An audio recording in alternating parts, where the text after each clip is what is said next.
Hello bachcho, let's read the question, and the question here it is that a gene mutation, it is caused by option A linkage, option B reproduction, option C changes in the sequence of chromosome, option D changes in the sequence of nitrogen bases. So students, सबसे पहले हम लोग यहाँ पे discuss कर लेते हैं की कंसेप्ट को. So की कंसेप्ट हम डिस्कस करते हैं that it would be gene mutation.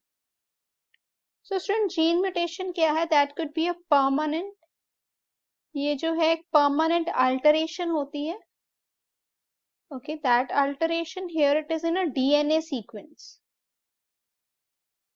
DNA sequence में that could particularly makes up a gene. जो क्या बनाती है? जीन बनाती है. अब हम बात करते हैं वन बाय वन, सारी ऑप्शंस को डिस्कस कर लेते हैं. So the first option here it could be linkage. So अगर हम बात करें लिंकेज की, तो ये है tendency of gene. It refers to as a tendency of genes located close to each other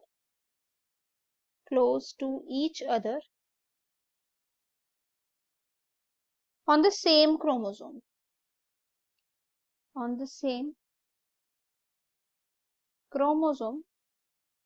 That could be inherited together. जो क्या है? इनहेरिट होते हैं एक साथ में.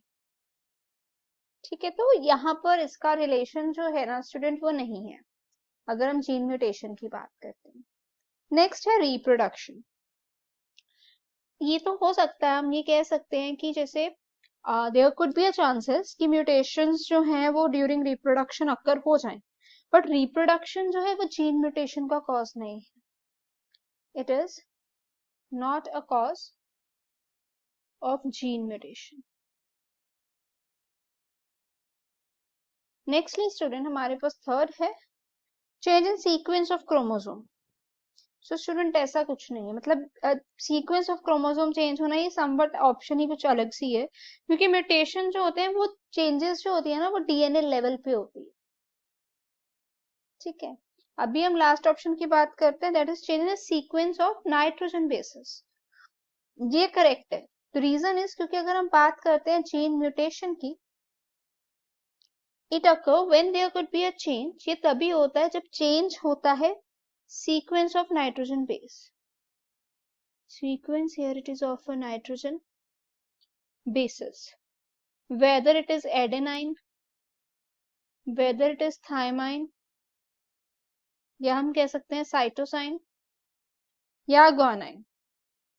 ठीक है, इसमें जैसे ना अगर आपको याद होगा क्रोमोसोमल एब्रिविएशंस हम लोग करते हैं, जिसमें आ जाता है सब्स्टिट्यूशन है, या फिर इंसर्शन की वजह से हो गया, या डिलीशन की वजह से हो गया.